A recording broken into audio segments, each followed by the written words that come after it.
Let me show you how to solve problems with efficiency. Okay, this is the basic formula here. Okay, that efficiency is the work output divided by the work input, or it could be power output divided by power input.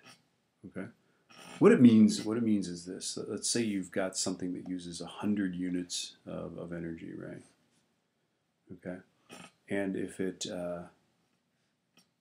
wastes, let's just say 20 units, right? If 20 units get wasted and 80 units get used for, like, this might be a furnace in your house, right? Okay. It might be that 80 units actually go to heat the house, okay? And 20 units actually get wasted. You would say that the furnace is 80% efficient, which is real typical for old furnaces. And the actual wasted heat actually serves a function. It's a heat lost in the flue. It's the heat that goes out the chimney. And that's useful because it carries things like carbon monoxide out of the house, right? So this furnace would be 80% efficient, but scientists would actually say E equals 0.80, okay? So we tend to deal with numbers between, efficiencies tend to be, between 0 and 1. Okay, so that's the basic idea. And this diagram here is called a Sankey diagram, and you're supposed to be able, as an IB student, interpret Sankey diagrams, so there it is, right? Okay, let's do another example here. Okay, so we got a 1 horsepower motor, but it consumes 815 watts of power. So we're going to use the power one, not that that's, terribly important, right? We're going to use the idea that efficiency is power output divided by power input. Now, let's decipher this. It consumes that much power, okay? So that means this is the power input, okay? These guys here are all inputs, right? These guys here are all outputs, okay? That's the power input, so let's go ahead with that, right? Okay, and then 1 horsepower, what do we put? We put 1, no.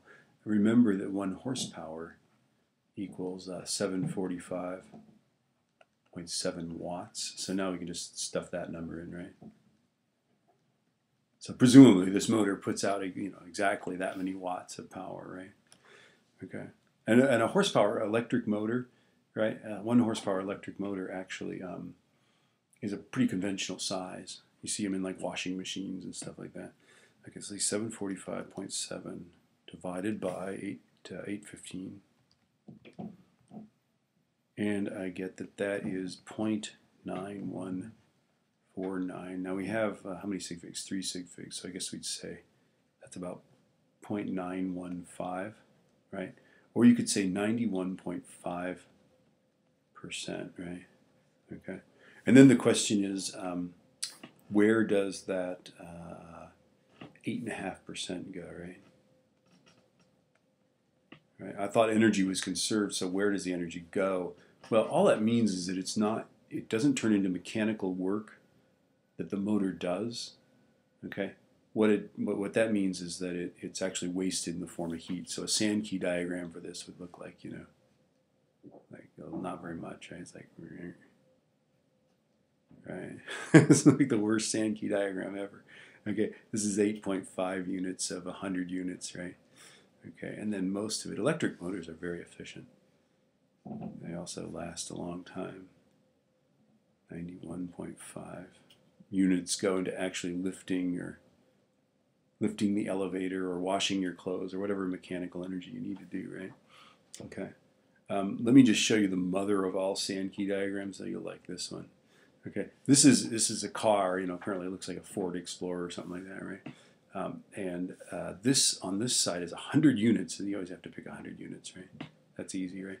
100 units of energy that comes from the gasoline, right? Okay, well, right off the bat, you gotta pay the heat loss through the exhaust, right? This could be heat. It could be, it could be unburned fuel. Your car actually has a little thing called a catalytic converter under here that burns up the rest of the fuel. It doesn't get burned in the engine, right? 29 units are lost through cylinder cooling, so that's just heat. This is when you turn the heater on in the car. That's what, you know, where it goes, right? Okay. 6 units lost by pumping combustion air, so that you have to filter the air. You can't just burn the air. You got to filter it. So there we go. 3 units lost to piston ring friction as the pistons slide up and down. More lost to engine friction, right? By the time you get down to it, right, you've got 25 units of usable horsepower.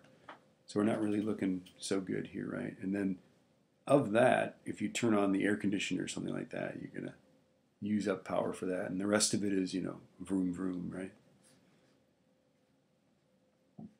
So this thing, you could argue, is 25% efficient, right? Efficiency equals 0.25 or 25%. Now, I don't really care. How do you write a percent? This way? Yeah, that looks right. Okay, I don't really care whether you say 0.25 or 25, but certainly if somebody gives you a percent efficiency of 25, use this in the formula. That's what we actually do. Scientists tend to use these. Journalists tend to use percent, and the rest of everybody. So.